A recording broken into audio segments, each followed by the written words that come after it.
I'm joined by a man who can help make this happen for me. Well, I hope.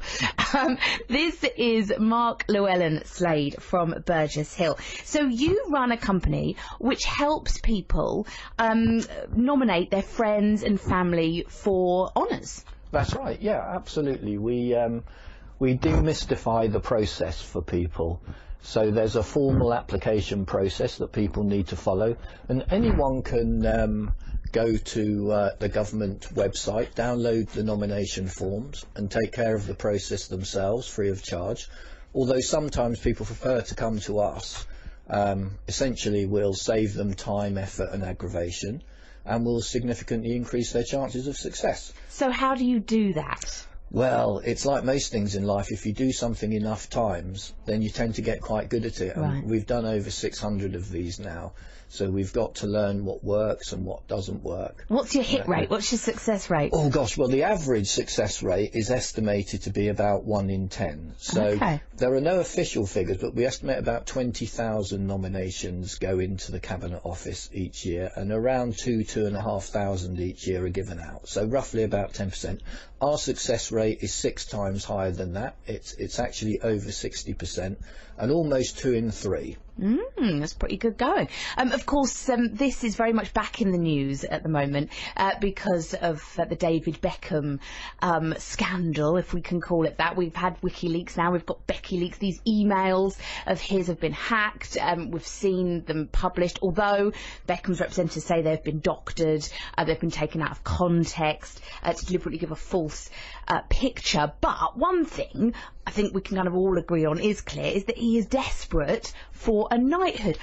Are you surprised by this apparent desperation? I mean, you might look at someone like David Beckham and think he's got all this money, all this wealth, all this power already. Why does he need to be called Sir? I think it's because when you're as successful as he is, you start to want things that money can't buy. Right. So he's probably got his 5 Ferraris and his houses all over the world. This is the one thing that still eludes us. Yes, and he can't buy that. And of course, I expect that Victoria wants to become Lady Beckham. I expect she's behind it as well, to a certain degree. And of course, no one can nominate themselves. So it's quite often husbands, wives, brothers, sisters and business contacts that actually nominate people they know who they feel worthy. But the million-dollar question is, have these people gone above and beyond the call of duty? So you don't get an honour for simply doing your job. And of course there's a lot of debate in the media about how much charity work he's really doing and how authentic it really is. And it's been suggested in some quarters that he might be doing some of this stuff because he knows that it will press the right buttons with the Cabinet Office. We were talking about this on the show yesterday, though, you know, whether there is any such thing as true altruism. You know, don't all of us do good deeds in order for something back in return, whether that's a pat on the back. You know, you see it on Facebook, don't you? People go on and tell everyone that they've just donated to a good cause, or they've just taken part in a marathon in order to raise money for this particular charity. Aren't we all a little bit guilty of that? Well, the vast majority of people who get honours, over 80% in fact, are what I describe as being extraordinary, ordinary people. So they're people doing great community and charity work, or they're brilliant doctors, lawyers, business leaders, that kind of thing.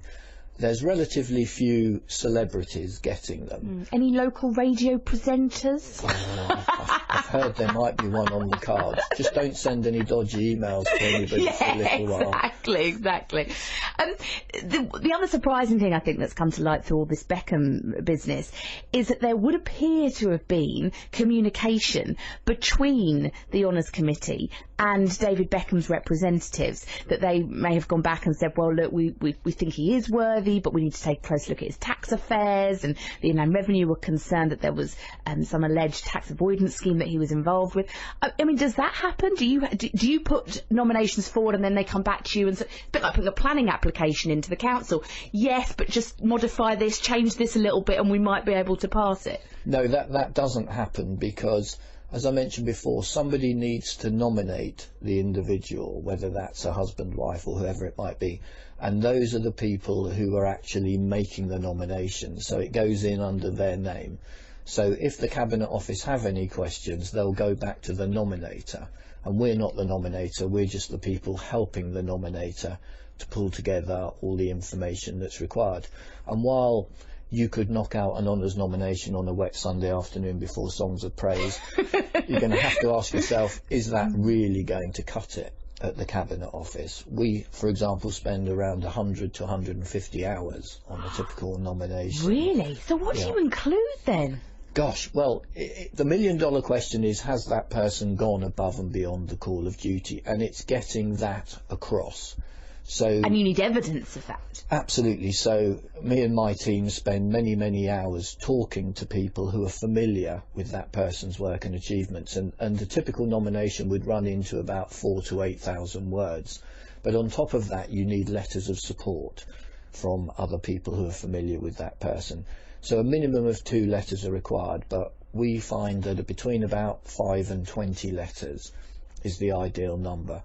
So we contact those people, let them know that they're being nominated for an honour, and we ask them if they'd like to support the process with a letter.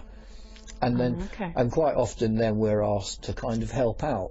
So some people can't write letters very easily. Some people are dyslexic. Some people find it quite intimidating to have to sit at their desk and write a letter addressed to the Cabinet Office explaining why someone should get an honour. So we help them to word it and craft that nomination to give them, and that letter to give them the best chance of success at the end of the day. Of course, there will be people listening who think that the whole honours system is completely outdated, completely archaic, and wonder why we even bother still in this day and age. Well, I don't think it's outdated at all. Why is giving people the recognition they deserve outdated? And let's not get hung up on a name, you know, Order of the British Empire, Member of the Order of the British Empire. Does it really matter? I mean, that's our history. We should be proud of that. Why should we debate whether there's still an empire or not? It's a historical thing. The honour system's been around for, well, to my knowledge, well over 100 years, and a lot longer than that in one guise or another. So why are we so, you know, cagey about the whole thing? I suppose people get a bit cynical about it, don't they? And they look at some of the recipients and think, well, hang on a minute, that's just so, you know, that's so and so's mate. You know, we've seen all sorts of people be put forward for these awards, and maybe that tarnishes it a little. I think that's jealousy. I think the people that rant about the honour system are the ones that most want a gone at the end of the day. Yeah, and I bet they wouldn't turn one down if they were offered one. So when are you getting yours? I keep waiting. I was going to say, now you're such a pro at getting them for other people. Absolutely, I'm waiting for the envelope to come in, but no, I don't think I do enough yet. I'm chairman of Plumpton Rugby Club down the road here. But I think I need to do a bit more than that to be worthy of a mighty honour. Yeah, but of course that's not why you're doing it. No. And if that were why, you wouldn't put it in an email.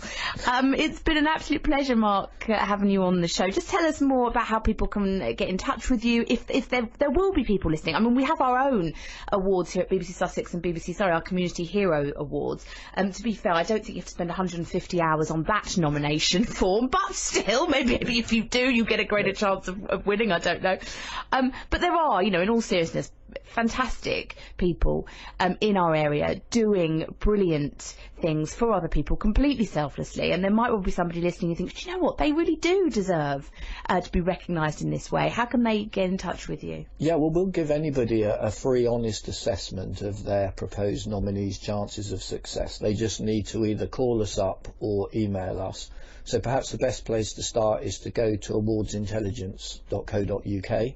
They'll find loads of advice, and they'll also find my free ultimate guide to Queen's Honours on there as well, so they can download that and then give us a call and we'll help them out. Fantastic. It's been an absolute pleasure. Thank you so much. Thank you.